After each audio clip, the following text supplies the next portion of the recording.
Sir, നമ്മുടെ interview കാണുന്ന ഒരുപാട് സാധാരണക്കാരുണ്ട്. എനിക്ക് ചുറ്റും എന്തോ ഒരു പ്രശ്നമുണ്ട് എന്ന് ഫീൽ ചെയ്യുന്നവർ, ഒരു അൺഎക്സ്പെക്റ്റഡ് ആങ്സൈറ്റി അല്ലെങ്കിൽ റിലേഷൻഷിപ്പ് ഇഷ്യൂസ് ഉള്ളവർ. അപ്പം ഇങ്ങനെയുള്ള സാധാരണക്കാർക്ക് വേണ്ടിയിട്ട് സാറിന് എന്തെങ്കിലും അവർക്ക് നിർദ്ദേശിക്കാനുണ്ടോ? ഒരു ചാൻഡോ, ഒരു ജീവിതചര്യയോ, അല്ലെങ്കിൽ ഒരു എന്തെങ്കിലും അവരുടെ ഒരു പ്രോബ്ലംസിന് ഒരു പരിഹാരം എന്നുള്ള രീതിയിൽ? ഈ സാധാരണക്കാരനായിട്ട് തന്നെ എന്നെയും കൂട്ടുക. പക്ഷെ ആ സാധാരണക്കാരിൽ നിന്നും എങ്ങനെ വ്യത്യാസം നമുക്ക് സ്വയം മാറ്റാൻ പറ്റും. അതായത് നമ്മുടെ ഉള്ളിൽ തന്നെ എങ്ങനെ നമുക്ക് ശാന്തി സമാധാനം കിട്ടുമെന്നുള്ളതിനെ കുറിച്ച് പറയുകയാണെങ്കിൽ ഫസ്റ്റ് പറയാനുള്ളത് നമ്മളിലേക്ക് തന്നെ വരിക എന്നുള്ളത്. അതായത് നമ്മൾ കറക്റ്റ് ചെയ്യുക, എല്ലാം ഒരു ഡിസിപ്ലിൻഡ് ആയിട്ടുള്ള ലൈഫിലേക്ക് വരിക. ദെൻ എനിക്ക് പറയാനുള്ളത് ജാതി ഭേദം എന്നെ നമുക്കൊരു ഓറ ക്ലെൻസിങ് എന്ന് പറയും. അതിനു വേണ്ടി ഏറ്റവും ബെസ്റ്റ് ആയിട്ടുള്ളത് ഒരു ഒരു ഒരു ഒരു പാട്ട് പോലെയാണത്. പക്ഷെ എനിക്ക് അതിന് മന്ത്രത്തിൻ്റെ പവർ ഉണ്ടെന്ന് ഫീൽ ചെയ്തത് സ്കന്ദഷഷ്ടി കവചമാണ്. അത് ഡെയിലി നിങ്ങൾ 36 പ്രാവശ്യം ഒരു ദിവസം കേട്ടാൽ, അത് അതിലുള്ള പറയുന്നുണ്ട്, പിന്നെ നിങ്ങളുടെ എത്ര വലിയ പ്രശ്നങ്ങൾ തീരും. പക്ഷെ അതിനൊക്കെ മുമ്പ് ഞാൻ പറയണത്, നിങ്ങളുടെ മുമ്പിൽ ഒരു ഐഫോൺ ഉണ്ടെന്ന് വെച്ചു. ഐഫോൺ ഉണ്ട്. ആ ഐഫോണിൽ നമ്മുടെ വോഡാഫോണിൻ്റെ നെറ്റ്വർക്ക് അല്ലെങ്കിൽ ഏതെങ്കിലും നെറ്റ്വർക്ക്, അത് വേൾഡ് വൈഡ് ഉള്ള നെറ്റ്വർക്കാണ്. ഇത് പറഞ്ഞ പോലെ ഈ പറഞ്ഞ ഇതിന് കണക്ടിവിറ്റി കിട്ടാനായിട്ടൊരു സിം കാർഡ് ആവശ്യമുണ്ട്.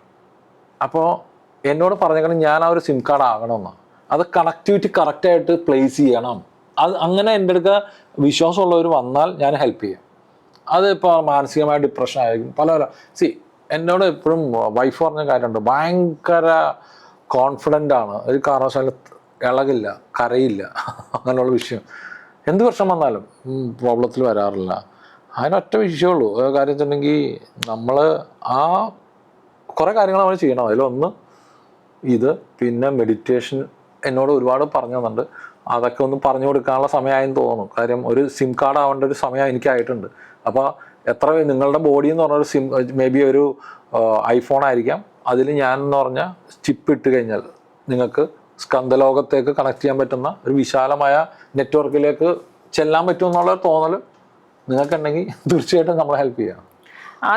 ആ ഒരു ഉത്തരം സാർ പറഞ്ഞുകൊണ്ട് ഞാൻ ചോദിക്കുകയാണ്, ഇനി സാധാരണക്കാരെ ഇപ്പോൾ പ്രശ്നങ്ങൾ ഉള്ളവർ സാറിനെ ഒന്ന് സമീപിക്കുകയാണെങ്കിൽ എങ്ങനെ അവരെ ഹെൽപ്പ് ചെയ്യാനാണ് സാറിൻ്റെ ഭാവി പരിപാടി? ആദ്യം തന്നെ എൻ്റെ അടുക്ക് അപ്രോച്ച് ചെയ്യുന്നതിന് കുഴപ്പമില്ല, സ്വയം വിശ്വാസം ഉണ്ടാവും. ഈ വന്ന ആൾക്ക് ജാതിഭേദമന്യേ, കാരണം വെച്ചാൽ ഞാൻ ഇതിനെക്കുറിച്ച് വിശദമായിട്ട് പറയാം. ഇത് മുരുകൻ എന്നുള്ളൊരു ശക്തിയെ ഞാനൊരു ഹിന്ദുമത ആചാരം എന്നൊന്നും കൂട്ടണ്ട. നിങ്ങളുടെ ഒരു പ്രശ്നം തീരണോ, ആ പ്രശ്നം തീരണം എന്നുണ്ടെങ്കിൽ ഞാൻ ഇതൊന്നും ട്രൈ ചെയ്യാൻ തയ്യാറാണ്. അങ്ങനെ വന്ന് വിശ്വാസം ഉണ്ടാവണം. 100% ഡിപ്രഷൻ എന്ന് പറഞ്ഞ സാധനം, അതാണ് ഞാൻ പറഞ്ഞത്. സ്കന്ദ പുരാണത്തിൽ ഇതിനെക്കുറിച്ച് വ്യക്തമായിട്ട് എഴുതിയിട്ടുണ്ട്, ഷാർപ്പായിട്ട് എഴുതിയിട്ടുണ്ട്. അപ്പോൾ ആ ഒരു നമ്മുടെ പുരാണങ്ങളാണല്ലോ നമ്മൾ വായിക്കുന്നത്. ഇതൊന്നും ഞാൻ വായിച്ചിട്ടില്ല. പക്ഷേ ഇതെല്ലാം സമയമാകുമ്പോൾ ആണ്ടവൻ എന്നോട്, എനിക്കൊരു ഇംഗ്ലീഷിലെ കോട്ടുണ്ട്, ഞാൻ വേണം തന്നെ ഇതൊന്ന് സ്ക്രോൾ ചെയ്ത് കാണുന്നത് നല്ലതായിരിക്കും. അതിനെക്കുറിച്ച് വിശദമായിട്ട് എഴുതേണ്ട. എന്താണ് ഈ ഡയറ്റിനെ വിശ്വസിച്ചുള്ള ഗുണം, അതൊക്കെ നമുക്ക് പേഴ്സണലായിട്ട് വരുമ്പോൾ പറയാം. അത് ആ ഡയറ്റ് ചെയ്യുന്നുണ്ടായിരുന്നു ഗുണം എന്തൊക്കെയാണ് ചെറുതായിട്ടൊന്ന് പറയാം. നമ്മൾ ഇന്ത്യ രാജ്യം എന്ന് പറഞ്ഞാൽ, ആ ഇന്ത്യ രാജ്യത്തിൽ പല പഞ്ചായത്ത് തൊട്ട് എല്ലാം വികേന്ദ്രീകരിച്ചു കൊടുത്താൽ മാത്രമേ ആ ഒരു റൂളിംഗ് പ്രോസസ്സ് നടക്കുമെന്ന് പറഞ്ഞാൽ, ഈ റൂളിങ്സ് ഓരോ പ്രശ്നങ്ങൾക്കും ഓരോ എനർജി വല്ല പോലെ. ഞാനൊരു എക്സാമ്പിൾ പറഞ്ഞുതരാം. നമ്മുടെ ചെന്നിക്കുത്തെന്ന് പറഞ്ഞില്ലേ, ചെന്നിക്കുത്തെന്ന് പറഞ്ഞ സംഭവത്തിൽ നമ്മൾ മെഡിക്കൽ സയൻസിൽ പോയി കഴിഞ്ഞാൽ ചിലപ്പോൾ അതിന് ഉത്തരം ഉണ്ടാവില്ല. കുറേ മെഡിസിൻസൊക്കെ പിന്നെ വരും. പക്ഷെ എൻ്റെ ചെറുപ്രായത്തിലൊക്കെ അമ്മൂമ്മ പറഞ്ഞു കേട്ടിട്ടുണ്ട്, എൻ്റെ സിസ്റ്ററിനൊരു എന്തൊരു പേര് ഞാൻ പറഞ്ഞു, ആ ഒരു ഇല വാങ്ങിച്ചിട്ട് കാലിലും അവിടെ ഇവിടെയൊക്കെ സൂര്യനെ നോക്കി ചെയ്താൽ പിന്നെ അത് വരില്ല എന്ന് പറഞ്ഞാൽ അതുപോലത്തെ പ്രശ്നം എന്താണ്. ഞാനിപ്പോൾ മെൻ്റൽ ഡിപ്രഷൻ, അതോടൊപ്പം തന്നെ അപസ്മാരം, ഇങ്ങനെയുള്ള പിന്നെ കുറേ നമ്മളെ കേസ്, അതായത് നമ്മുടെ ലീഗൽ കേസ്, ഇതൊക്കെ വരുന്ന സമയത്ത് മുരുകനെ വിശ്വസിച്ചാൽ എനിക്ക് തോന്നുന്നു, എൻ്റെ അഭിപ്രായം കേട്ടോ, അദ്ദേഹം നോക്കിക്കോളും. പിന്നെ നിങ്ങളെല്ലാം സറണ്ടർ ചെയ്യുക. ഇപ്പം ഞാനത് ഞാനൊരു കോച്ചാവാനേ പറ്റുള്ളൂ.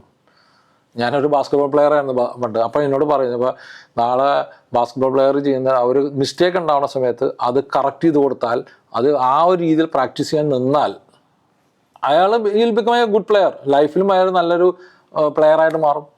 അതുപോലെ ഇതും ഈ കാര്യത്തിൽ ഈ ഡിപ്രഷൻ എന്ന് പറഞ്ഞപ്പോൾ ഏറ്റവും കൂടുതൽ ഡൈവേഴ്സ് കേസസ് വരുന്ന സമയമാണ്.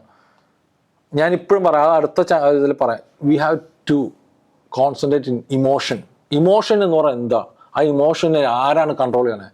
100% അതിനെക്കുറിച്ച് സ്കന്ദപുരാണത്തിൽ പറയുന്നത്, ഇമോഷൻസിനെ ആരാണ് കൺട്രോൾ ചെയ്യുന്നത്? നമുക്ക് അറിയില്ലാത്തൊരു ടൈമാണ്. മെഡിക്കൽ സയൻസിന് പോലും പെട്ടെന്ന് ഫോൺ കോൾ വന്നു, ചിലപ്പോൾ ടിൻഡു ഭയങ്കര ഹാപ്പി ആവും, പെട്ടെന്നൊരു കോൾ വന്നു സാഡാവും. ഇതെവിടെ നിന്നാണ് സംഭവിക്കുന്നത്? ആ ഒരു സംഭവം ശരിക്കും ചിന്തിക്കുക. അതിനെക്കുറിച്ച് ഒരു മെഡിക്കൽ സയൻസിനും പറഞ്ഞു, നമ്മുടെ ആ ഇമോഷൻസിന് അതിനെ കൺട്രോൾ ചെയ്താൽ വി ക്യാൻ ബിക്കം ഹാപ്പി. അതിനൊരു സിസ്റ്റം ഉണ്ട്. ആ സിസ്റ്റം നമുക്ക് വേണമെന്നുണ്ടെങ്കിൽ ഒരു ക്ലാസ്സസ് ആയിട്ടൊക്കെ എടുക്കാം. പിന്നെ എല്ലാവർക്കും ഒരു കർമ്മയുണ്ട്. ആ കർമ്മ ഒരു പാക്കേജായിട്ടാണ് വന്നത്. അത് അനുഭവിച്ചേ പറ്റുള്ളൂ. പക്ഷെ അതിൻ്റെ ഷാർപ്നെസ് കുറച്ച്, ഒരു മഴ പെയ്യുമ്പോൾ, നിങ്ങളുടെ ജീവിതത്തിൽ മഴ പെയ്യുമ്പോൾ ഒരു കുട പിടിച്ചു പോകാന്ന് പറയില്ലേ, അത് പറ്റും, നനയാണ്ട് പറ്റും. സർ, ഒത്തിരി കേസസും എക്സാമ്പിൾസും എക്സ്പീരിയൻസും നമ്മളോടൊപ്പം ഷെയർ ചെയ്തു. പക്ഷെ ഇതിൽ നിന്നും വളരെ വ്യത്യസ്തമായിരിക്കുന്ന, നമുക്ക് ആർക്കും കേൾക്കുമ്പോൾ അത്ഭുതം തോന്നുന്ന ഒരു സ്പെസിഫിക് യുണീക്ക് ആയിട്ടുള്ള ഒരു കേസ് നമ്മളോടൊപ്പം ഷെയർ ചെയ്യാനുണ്ടോ? ഇതുപോലെ തന്നെ കുറേ ആൾക്കാർ നമ്മളെ പരിചയപ്പെടാൻ വന്ന കൂട്ടത്തിൽ ഒരാൾ എന്നെ കാണാൻ വന്ന അദ്ദേഹത്തിൻ്റെ ശരീരമൊക്കെ ഇങ്ങനെ സ്റ്റിഫായിട്ടിരിക്കുകയാണ്. അദ്ദേഹത്തിൻ്റെ ബോഡി ലാംഗ്വേജ് ഇങ്ങനെ, പുള്ളി ചാർട്ടേഡ് അക്കൗണ്ടൻ്റാ, ഇങ്ങനെ ചരിഞ്ഞൊക്കെ നോക്കുള്ളൂ. പുള്ളി വന്നു കഴിഞ്ഞ് പുള്ളി എനിക്ക് കൈ തന്നപ്പോൾ തന്നെ എൻ്റെ കൈ ഷോക്ക് അടിച്ച പോലെ. അപ്പോൾ എനിക്ക് മനസ്സിലായി, ഞാൻ കൈ ഇങ്ങനെ വലിച്ചപ്പോൾ തന്നെ എനിക്ക് മനസ്സിലായി പുള്ളിയുടെ ഉള്ളിലുള്ള കാര്യങ്ങൾ. എനിക്ക് പ്രിൻ്റ് ഔട്ട് കിട്ടി. ചെന്നിട്ട് ഞാൻ കുറച്ച് മാറിയിരിക്കാൻ പറഞ്ഞു പുള്ളിയോട്. മാറി നിന്നിട്ട് പുള്ളി എന്നോട് ചോദിച്ചു, ഞാൻ എൻ്റെ കയ്യിലുള്ളൊരു താക്കോലുണ്ട്, അത് എന്നോട് കറക്കാൻ വേണ്ടാൻ പറഞ്ഞു, കാറിൻ്റെ. അത് ഞാൻ കറക്കി കഴിഞ്ഞപ്പോൾ ഈ ഒരു ഡയറക്ഷൻ കാണിച്ചത്, ഞാൻ ഇങ്ങോട്ട് നോക്കിയിരിക്കണേ, ആ ഒരു ഡയറക്ഷൻ കാണിച്ചു, അതായത് വെസ്റ്റിലേക്ക്. എന്നിട്ട് എന്നോട് പറഞ്ഞു, വെസ്റ്റിലൊരു മുരുകൻ്റെ അമ്പലമുണ്ട്, അപ്പോൾ അതിൻ്റെ പേര് ഇളങ്കുന്നപ്പുഴ എന്നുള്ള മുരുകൻ്റെ അമ്പലം. ഞാൻ ഇങ്ങേരോട് ചോദിച്ചു, നിങ്ങളെ അവിടെ കൊണ്ടുപോയി അടിമ വഴിപാട് നടത്തിയിട്ടുണ്ടോയെന്ന് ചോദിച്ചു. പുള്ളി പണ്ടത്തെ കാര്യമാണ്, ചെറുപ്രായത്തിലെ എന്ന് പറഞ്ഞു. അതുകൊണ്ടാണ് നിങ്ങളോട് വന്നിരിക്കണേ. ഇനി നിങ്ങൾക്ക് പറയാത്തൊരു കാര്യം ഞാൻ നിങ്ങളോട് റിവീൽ ചെയ്ത് തരാം. നിങ്ങളുടെ ഈ പറയുന്ന ചെറുപ്രായത്തിൽ നിങ്ങളുടെ ഒരു ഊഞ്ഞാലാടുന്ന പോലത്തെ ഒരു സംവിധാനത്തിൽ നിങ്ങൾ പോയിരുന്നപ്പോൾ നിങ്ങളെ ബ്രദർ ഉണ്ടായിരുന്നു, അതിൽ ആക്സിഡൻറ്റ് വല്ലതും സംഭവിച്ചിട്ടുണ്ടോയെന്ന് വെച്ചു. എന്നിട്ട് അദ്ദേഹം മരിച്ചു പോയിട്ടുണ്ടോയെന്ന് വെച്ചു. പുള്ളി കുറച്ച് നാൾക്ക് മുമ്പുള്ളതിൻ്റെ 3-ലൊക്കെ പഠിക്കും. പുള്ളി പറഞ്ഞ് അങ്ങനെ ഉണ്ടായിട്ടുണ്ടെന്ന് പറഞ്ഞു. അത് ഒരു അമ്മിക്കല്ല് പോലത്തെ സ്ഥലത്ത് ഇടിച്ചിട്ടാണോ മരിച്ചു പോയെന്ന് വെച്ചു, ഊഞ്ഞാലാടിയിട്ട്. ശരി, അതെന്ന് പറഞ്ഞു. ഈ കേസും അത് തന്നെയാണ്. പുള്ളിക്കാരൻ്റെ ഈ അറ്റാച്ച്മെൻ്റ് ഉള്ളതുകൊണ്ട് ഈ ബോഡിയിൽ ആ ഒരു സോള് യാത്ര ചെയ്തുകൊണ്ടിരിക്കുക, വിട്ടു പോകുന്നില്ല. നമുക്ക് നമ്മുടെ ഇവിടെ നിന്നൊക്കെ അറ്റാച്ച്മെൻ്റ് എന്ന് പറഞ്ഞാൽ വലിയ പ്രോബ്ലമാണ്. ആ അറ്റാച്ച്മെൻറ്റ് വിട്ടുപോയി ആ സോളിന് അവിടെ നിന്ന് പോകാൻ പറ്റില്ല. അപ്പം അതിന് ജീവിക്കാനൊരു മീഡിയമായിട്ട് നിൽക്കും. അത് ആ സമയത്ത് ഇൻറ്റേർണൽ ഓർഗൻസ് ഡാമേജ് ആവും. അങ്ങനെ ആരും പറഞ്ഞു കൊടുക്കാത്തൊരു കാര്യം പുള്ളിയോട് പറഞ്ഞു. പുള്ളി ഭയങ്കരമായിട്ട് ഞെട്ടിപ്പോവുകയും പിന്നെ പുള്ളി സ്ഥിരമായിട്ട് പഴനിയിൽ വരികയും പുള്ളി അപ്പോഴേക്കും വല്ലാത്ത വീക്കായ ഒരു കണ്ടീഷനിലാണ് എന്നെ കാണണം. കാര്യം ബ്ലഡൊക്കെ എന്തൊക്കെയോ വിഷയങ്ങളൊക്കെ ആയിട്ടാണ്. പക്ഷേ പുള്ളിയുടെ കാര്യങ്ങളൊക്കെ ബെറ്ററായി. ഞാൻ കർമ്മം എന്നൊക്കെ അതിനൊക്കെ നമുക്ക് ഒരു എന്താ പറയുക, മൂർച്ചയെ ലഘൂകരിച്ച് മുന്നോട്ട് കൊണ്ടുപോകാൻ പറ്റുമെന്നല്ലാണ്ട് അസുഖങ്ങളൊക്കെ ഉണ്ടാവും. പീക്കിൽ നിൽക്കുന്ന സമയത്താണ് പുള്ളി വന്നു. അതൊക്കെ ഒരു നോർമലായിട്ട് പുള്ളിക്ക് പോകാനുള്ള സാഹചര്യം ഉണ്ടായി. സർ, നമ്മൾ ഒത്തിരി എക്സ്പീരിയൻസസും ഒത്തിരി കഥകളിലൂടെയും കടന്നുപോയി. പക്ഷെ ഇത് നമ്മുടെ സെഗ്മെൻറ്റിൻ്റെ, നമ്മുടെ ഈ ചാനലിൻ്റെ ലാസ്റ്റ് സെഗ്മെൻ്റാണ്. എപ്പോഴും വരുന്നൊരു വൈൻഡിങ് അപ്പ് ക്വസ്റ്റ്യനുമാണ്. അതായത് ഇതുവരെയും സർ പബ്ലിക്കലി ഒത്തിരി ഷെയർ ചെയ്യാത്ത, എന്നാൽ വളരെ ഇമ്പാക്റ്റ്ഫുൾ ആയിട്ടുള്ള, ഒത്തിരി പറഞ്ഞിട്ടില്ലാത്ത ഒരു കഥ നമ്മുടെ ടെയിൽസ് അൺടോൾഡിൻ്റെ പ്രേക്ഷകർക്ക് വേണ്ടിയിട്ട് ഷെയർ ചെയ്യാമോ? ഓം ശരവണഭവായ നമ എന്ന് പറഞ്ഞ് അദ്ദേഹത്തിനെ കുമ്പിട്ടിട്ട് അതൊരു അത്ഭുതമായ ഒരു സംഭവം എനിക്ക് പറയാനുണ്ട്. കാരണം വെച്ചിട്ടുണ്ടെങ്കിൽ എന്നെ ഒരു ചേർത്തലയിൽ ഒരു നമ്മുടെ സുഹൃത്തെന്ന് ഇപ്പോൾ അദ്ദേഹം നമ്മുടെ സുഹൃത്താണ്. പക്ഷേ അദ്ദേഹം എന്നെ കാണാൻ വന്നത് മുരുകൻ്റെ ഒരു ഭക്തനാണ് അങ്ങേര്. അപ്പോൾ അങ്ങനെ വന്നപ്പോൾ പല കാര്യങ്ങൾ പറഞ്ഞു. അദ്ദേഹത്തിൻ്റെ അമ്മയുടെ കാര്യങ്ങൾ, അമ്മയുടെ കാര്യങ്ങളൊക്കെ പറഞ്ഞു. അതിനേക്കാളൊക്കെ ഇമ്പോർട്ടൻ്റ് ആയിട്ട് എനിക്ക് തോന്നിയത്, അദ്ദേഹത്തിനോട് പറഞ്ഞു, നിങ്ങളൊരു കർമ്മം ചെയ്യാനുണ്ട്, നിങ്ങളവിടെ വെള്ളത്താൽ ചുറ്റപ്പെട്ട് കിടക്കുന്ന ഒരു വീടുണ്ട്, അവിടെ പോയിട്ട് നിങ്ങൾ അവർക്ക് അരികളും സാധനങ്ങളും പലചരക്ക് സാധനം വാങ്ങിച്ചു കൊടുക്കണം. അപ്പോൾ പുള്ളി ചേർത്തല ടൗണിൽ താമസിക്കുന്നത്. അപ്പോൾ പുള്ളി നോക്കി കഴിഞ്ഞപ്പോൾ പുള്ളിയുടെ ചുറ്റുവട്ടത്ത് അങ്ങനെ ഒരു സംഭവമില്ല. പിന്നെ അദ്ദേഹത്തിൻ്റെ ഒരു ആൾക്കാരെ വിളിച്ചു ചോദിച്ചു, എപ്പോഴും മുനിസിപ്പൽ കൗൺസിലറെ വിളിച്ചു ചോദിച്ചിട്ട് അങ്ങനെയൊന്നും ആർക്കും അറിയില്ല.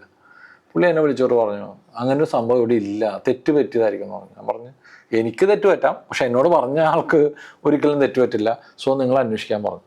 അങ്ങനെ അവരും ഭാര്യയും കൂടി ഇരുന്ന് ഡിസ്കഷൻ ചെയ്തപ്പോൾ ഭാര്യ പറഞ്ഞു, വീട്ടിൽ ഇങ്ങനെ പോയിട്ട് ലെഫ്റ്റിലേക്ക് പോകുന്നിടത്തൊക്കെ ഒരു ചെറിയ വീടുണ്ട്, അവിടെ ചെറിയ ഓടിട്ട വീടാണ്, അതിൻ്റെ 4 സൈഡും തോട, എന്തോ ഇതിട്ട് മറ്റേ ബ്രിഡ്ജ് പോലെ എടുത്ത് വെച്ചിട്ടാണ് വന്നത്. ആ അമ്മ ഭയങ്കര മുരുകൻ്റെ ഭക്തിയാണ്. ആ അമ്മക്ക് സുഖമില്ല, അദ്ദേഹത്തിന് ഒരു മകനുണ്ട്, അവർക്കും സുഖമില്ല. അപ്പോൾ എല്ലാ ദിവസവും അമ്മ എന്ത് ചെയ്യും, അവിടെ ചാവശ്ശേരി എന്ന് പറഞ്ഞൊരു അമ്പലത്തിൽ പോകും. എന്നിട്ട് അദ്ദേഹത്തിന് അമ്മക്ക് പറയാനുള്ള മുഴുവൻ മുരുകനോട് പറയുക, എനിക്കിന്ന് അവിടെ വെക്കാൻ അരിയില്ല കേട്ടോ. അപ്പോൾ തന്നെ ആണ്ടവനെ കേട്ടുകൊണ്ടിരിക്കുകയല്ലേ, ഇത് എത്തിക്കണ്ടേ, അപ്പോൾ എന്നെ ഒരു മീഡിയ ആക്കിയെന്നുള്ളത് എനിക്ക് ഭയങ്കര ഒരു അദ്ദേഹം. ഞാൻ എന്നിട്ട് പറഞ്ഞു, ചെന്ന് നോക്കിക്കഴിഞ്ഞപ്പോൾ അമ്മ ഭക്ഷണമൊന്നും കഴിക്കാനില്ല. അപ്പോൾ ഈ വീട് കണ്ടുപിടിക്കാൻ ചെന്ന് കഴിഞ്ഞപ്പോൾ ആ വീട്ടിൽ ഇങ്ങനെ അവസ്ഥ കണ്ടപ്പോൾ എന്നെ വിളിച്ചു പറഞ്ഞു, ലാൽജി ഇങ്ങനെ ഒരു സംഭവമാണ് ഞാൻ കണ്ടു, ഞാനിപ്പോൾ തന്നെ ഒരു ചാക്ക് അരിയോ എന്തോ പുള്ളിക്ക് വേണ്ട സാധനങ്ങളൊക്കെ അവിടെ എത്തിച്ച് കൊടുക്കുകയാണെന്ന് പറഞ്ഞിട്ട് പുള്ളി ചെന്ന് പുള്ളി അവിടെ സാധനങ്ങൾ വാങ്ങിക്കാൻ നിന്നപ്പോൾ ഞാൻ അടുത്ത കമാൻഡ് വേണ്ടവൻ്റെ പറയാണ്, അവിടെ ഇരിക്കുന്ന മുരുകൻ്റെ വിഗ്രഹം ഉണ്ടല്ലോ, ഫോട്ടോ ഉണ്ട്, അതൊന്ന് മാറ്റി കൊടുക്കണമെന്ന് എന്നോട് നിർദ്ദേശമാണ്. ഞാൻ അദ്ദേഹത്തിനോട് പറഞ്ഞു, നീ ചെയ്തോളണമെന്ന് പറഞ്ഞു.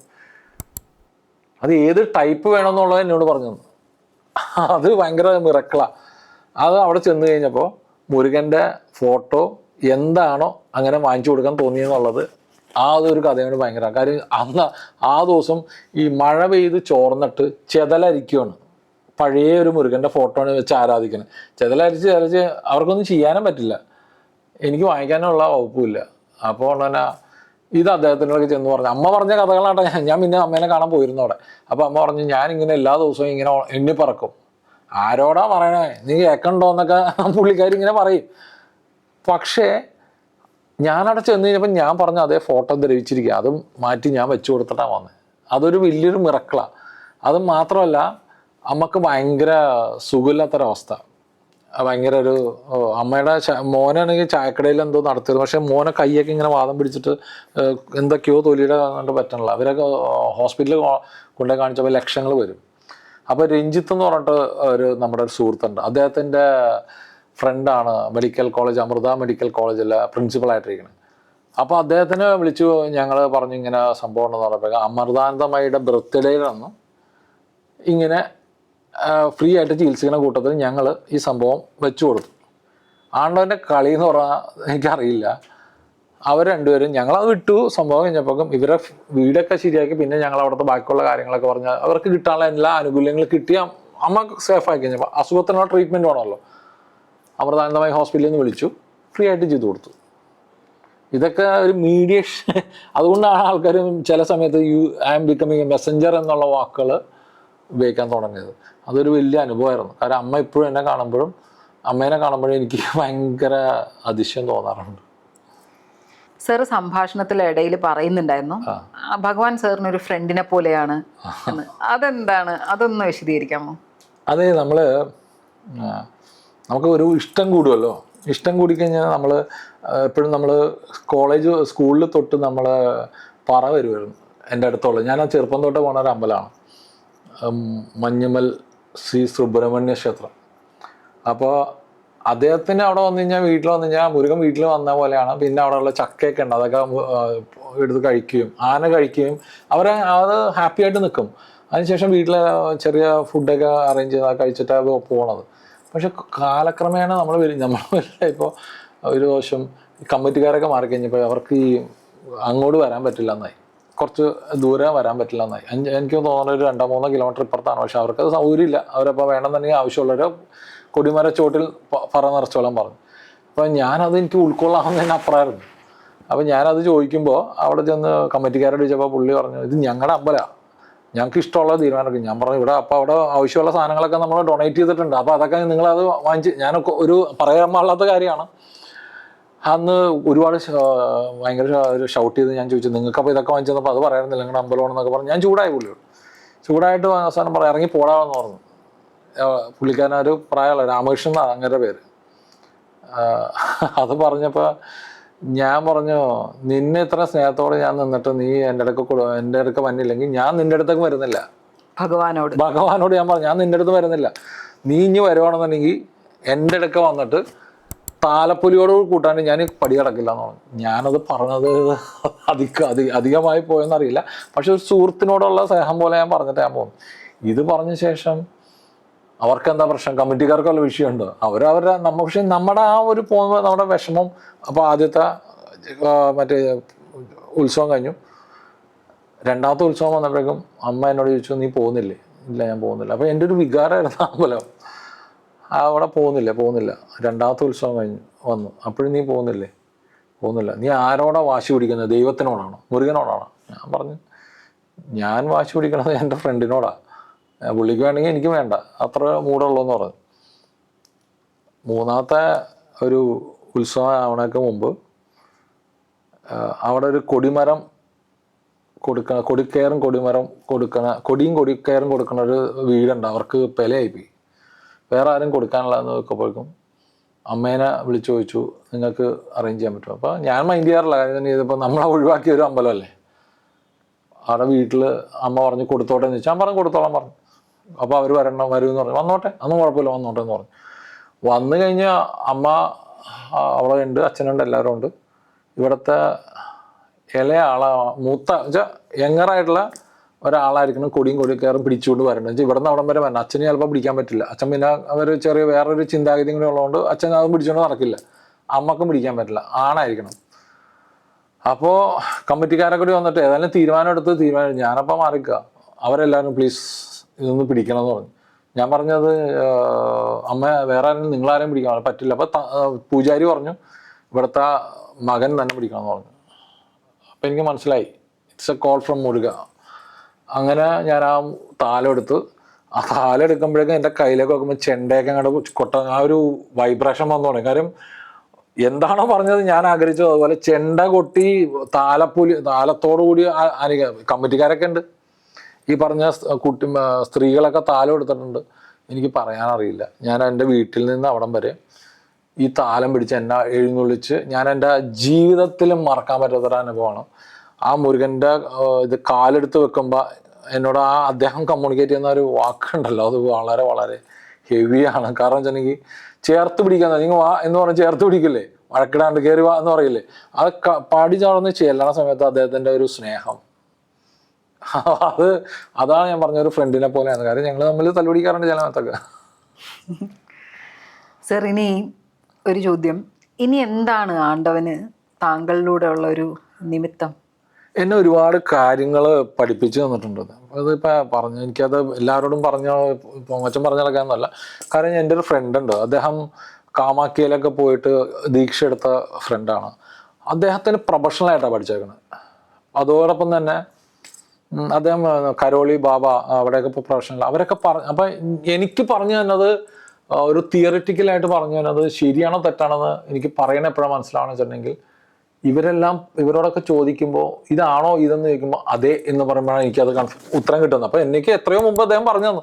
അങ്ങനെയാണ് ഞാൻ ഈ ഹോമത്തിൻ്റെ കാര്യങ്ങളൊക്കെ പറഞ്ഞു. ഇവർ ഇന്ന രീതിയിൽ ചെന്ന് അപ്പോൾ എനിക്ക് പറഞ്ഞു തന്നതൊക്കെ പെർഫെക്റ്റ് ആണെന്നുള്ള ചിന്തയും കറക്റ്റായിട്ട് കിട്ടുന്ന അവിടുന്ന്.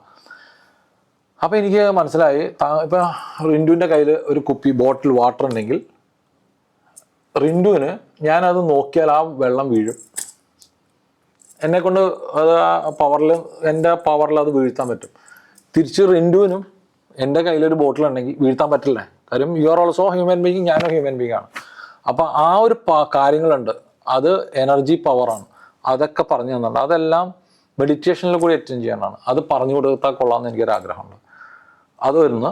പിന്നെ നമ്മുടെ മെഡിറ്റേഷൻസ് പല രീതിയിലാണ്. ചക്ര മെഡിറ്റേഷൻസ്, ആ ചക്ര മെഡിറ്റേഷനിൽ ഏറ്റവും പവർഫുൾ ആയിട്ടുള്ളതാണ് ആജ്ഞാചക്ര. നമ്മുടെ ആജ്ഞാചക്ര, പിന്നെ സഹസ്ര നമ്മുടെ തലയുടെ മുകളിലുള്ളത്, പിന്നെ കുണ്ടലിനി, ഇങ്ങനെ കുറച്ച് കാര്യങ്ങളൊക്കെ പറഞ്ഞു തന്നിട്ടുണ്ട്. അത് മെഡിറ്റേഷൻ ചെയ്യാൻ താല്പര്യമുള്ളവരാണെങ്കിൽ നമുക്കൊരു ക്ലാസ് പോലെ വെക്കണമെന്ന് എനിക്കൊരു ആഗ്രഹമുണ്ട്. അവർക്ക് താല്പര്യമുള്ള, ചുമ്മാ ഒരു ടൈം പാസിന് വേണ്ടി താല്പര്യമില്ല, അത് പഠിപ്പിച്ചു കൊടുക്കാം, അങ്ങനെ ഒരു താല്പര്യമുണ്ട്. പിന്നെ അതിനപ്പുറം അതന്നെ എല്ലാം ഓരോ ക്ലാസ് പോലെ വെച്ച് ലാസ്റ്റായിട്ട് തന്നെ നമ്മൾ ഈ മുരുകനായിട്ട് കണക്ട് ചെയ്യുന്ന ഒരു പോയിന്റ് ഉണ്ട്. അത് ഇതെല്ലാം സ്റ്റെപ്പ് വെച്ച് മുകളിൽ സ്കന്ധ ലോകത്തിലേക്കുള്ളൊരു കണക്ടിവിറ്റി, അത് ആണ്ടവനായിട്ടുള്ള പ്രസൻസിലൂടെ എങ്ങനെ നമ്മളിപ്പോൾ ആ അദ്ദേഹത്തിൻ്റെ സദസ്സിലേക്ക് ചെന്ന് മെഡിറ്റേഷൻ ചെയ്യാൻ പറ്റുന്ന ഒരു മെഡിറ്റേഷൻ ഉണ്ട്. ഇതൊക്കെ പറഞ്ഞു കൊടുക്കണമെന്നുണ്ട്. അതെനിക്ക് താല്പര്യമുള്ളവർ വന്നാൽ നമുക്ക് അതിനെക്കുറിച്ചൊരു ക്ലാസ് പോലെ വെച്ചിട്ട് നമുക്ക് പഠിപ്പിച്ചു കൊടുക്കാവുന്നുള്ളൂ. അത് അറിയട്ടെ. കാര്യം ഇപ്പോൾ പറഞ്ഞല്ലോ, ഒരു കുപ്പി നോക്കിയാൽ വീഴണം, അത് അല്ലെങ്കിൽ കാലിലുള്ള ഓരോ പവേഴ്സ്, ഇതെല്ലാം നമുക്ക് പറഞ്ഞു തന്നിട്ടുണ്ട്. ഇപ്പോൾ ഒരു എന്താണ് അവിടുത്തെ, ഇപ്പം നമ്മളിപ്പോൾ പറഞ്ഞാൽ ഇവിളെന്ന് പറഞ്ഞാൽ ഭയങ്കരമായിട്ട് മനസ്സിലാവും, ശക്തി എന്ന് പറഞ്ഞാൽ മനസ്സിലാവില്ല. ഇങ്ങനെ എനർജി എന്ന് പറഞ്ഞാൽ നമുക്ക് this is energy, negative energy, positive energy, ഇതിനൊക്കെ വർഷങ്ങൾക്ക് മുമ്പ് തന്നെ നമ്മൾ ഇതിനെക്കുറിച്ചൊക്കെ വിശദമായിട്ട് പറഞ്ഞിട്ടുണ്ട്. ഒരു കാര്യം ശ്രദ്ധിക്കുക, എൻ്റെ മകൻ കാനഡയിൽ എൻറോൾ ചെയ്തപ്പോൾ, അപ്പോൾ എൻ്റെ അമ്മൂമ്മയൊക്കെ എണീക്കുമ്പോൾ രാവിലെ ഭൂമി തൊട്ട് വന്നിച്ചിട്ടാണ് എണീക്കണത്. പക്ഷേ ഇന്ന് ആരും അത് ചെയ്യുന്നില്ല. ഭൂമി എന്ന് പറഞ്ഞാൽ നമുക്ക് പുച്ഛോ, പഞ്ചഭൂതങ്ങളെ പുച്ഛമാണോ? പക്ഷേ ഒരു കാര്യം ഉറപ്പിച്ചോളൂ, നമ്മൾ പുച്ഛം എന്ന് പറഞ്ഞ സാധനങ്ങളൊക്കെ കാനഡയിൽ എൻറോൾ ചെയ്യുന്ന സമയത്ത് ഗ്രാറ്റിറ്റ്യൂഡ് പറയുക. ഈ ഗ്രാറ്റിറ്റ്യൂഡ് പറഞ്ഞാൽ എന്തുവാ? Thanks to mother earth. അത് കേൾക്കുമ്പോൾ എല്ലാവർക്കും ഹാപ്പിയാണ്. Thanks to water. ഞാൻ അത്ഭുതപ്പെട്ടു. കാരണം അവിടുത്തെ 2 മണി സമയത്ത് നമ്മൾ ഉറക്കൊളിച്ച് കാണുമ്പോൾ ഇവരിത് പറയുമ്പോൾ മനസ്സിലായി, നമ്മുടെ എല്ലാം ഗ്രാറ്റിറ്റ്യൂഡ് പറയാൻ നമ്മൾ പഠിക്കുന്നില്ല. ഞാൻ ഈ ഗ്രാറ്റിറ്റ്യൂഡാണ് ഇവിടെ പറയുന്നത്, മുരുകനോടുള്ള ഗ്രാറ്റിറ്റ്യൂഡാണ് പറയുന്നത്, പഞ്ചഭൂതങ്ങളോടുള്ള ഗ്രാറ്റിറ്റ്യൂഡ് പറയുന്നു. ഇനി ഒരു ഭയങ്കരമായിട്ട് അറിയപ്പെടുന്ന ഒരു തിയറിയും കൂടി പറഞ്ഞിട്ട് ഞാൻ അതിനെ പറയാൻ, പോണോന്ന് പറഞ്ഞിട്ട് ഒരു ഇതുണ്ട്, അത് കേട്ടിട്ടുണ്ടോ? ഒരു ഹവായിയൻ പ്രെയർ ഉണ്ട്, പോണോ. അതിപ്പോൾ ഭയങ്കര ഫേമസ് ആണ്, ഇവിടെ എല്ലായിടത്തും പോണ. അതിൻ്റെ ഉള്ളിൽ ഫസ്റ്റ് പറയണത് I am sorry, please forgive me, I love you, thank you. ഇതാണ് ആ വേർഡ്. അത് വെച്ചിട്ട് എക്സ്പ്ലെയിൻ ചെയ്തിട്ട് ഇപ്പോൾ യൂട്യൂബേഴ്സ് എല്ലാം പറയുന്നുണ്ട്. പക്ഷെ നമ്മൾ ഒരു കാര്യം മനസ്സിലാക്കണം, അതിൻ്റെ അതിൻ്റെ ക്രീം എന്താണെന്ന് വെച്ചാൽ ഭഗവത്ഗീത എന്ന് പോയേക്കണ സംഭവം. അത് ഗ്രാറ്റിറ്റ്യൂഡ് എന്ന് മെസ്സേജ് പറയണം, ഗ്രാറ്റിറ്റ്യൂഡ് മെസ്സേജ് പറയണം, ഇതെല്ലാം ഭഗവത്ഗീത എന്ന് പോയേക്കണം. അതുകൊണ്ട് അതിൻ്റെ ശ്ലോകം ഉൾപ്പെടെ നമുക്ക് ഇതിപ്പോൾ സമയമില്ലാത്തതുകൊണ്ട് പറയുന്നില്ല. പക്ഷേ എല്ലാം ഇപ്പോൾ മദർ എർത്തിനെ കുറിച്ച് പറയാം, ഇതെല്ലാം നമ്മളിൽ നിന്നും നമ്മൾ ഈ ആംഗ്ലേയർക്ക് വലിക്കരിപ്പിച്ചപ്പോൾ നമുക്ക് പലതും നഷ്ടമായിട്ടുണ്ട്. അപ്പോൾ ഇങ്ങനെയൊരു പവറുകൾ ഉണ്ടെന്നും ഈ പറഞ്ഞ ഇന്നത്തെ സമൂഹത്തിൽ ഏറ്റവും കൂടുതൽ എനിക്ക് തോന്നിയ ഡിപ്രഷൻ എന്ന് പറയുന്ന സാധനത്തിനെ ഒഴിവാക്കണമെങ്കിൽ നമ്മൾ ആ ഒരു എനർജിയായിട്ട് കണക്ട് ചെയ്ത് തന്നു കഴിഞ്ഞാൽ ലൈഫ് കുറേ പീസ്ഫുള്ളായിട്ട് പോകാൻ പറ്റുമെന്നാണ് എൻ്റെ ഒരു വിശ്വാസം, ഇതുള്ള അനുഭവം. ഇതെനിക്ക് പറയാനുള്ളത്. Thank you so much sir. സാറിൻ്റെ ഒത്തിരി സമയവും എക്സ്പീരിയൻസും ഞങ്ങളോടൊപ്പം ഷെയർ ചെയ്തതിന് താങ്ക് യു. ഇതുപോലെ എനിക്കൊരു ഒരാളോട് പറയാനുള്ള സന്ദർഭം കിട്ടിയാലും ആണ്ടവൻ്റെ നാമത്തിൽ ഞാനും ഒരുപാട് സന്തോഷത്തോടെ നന്ദി പറയും. Thank you sir.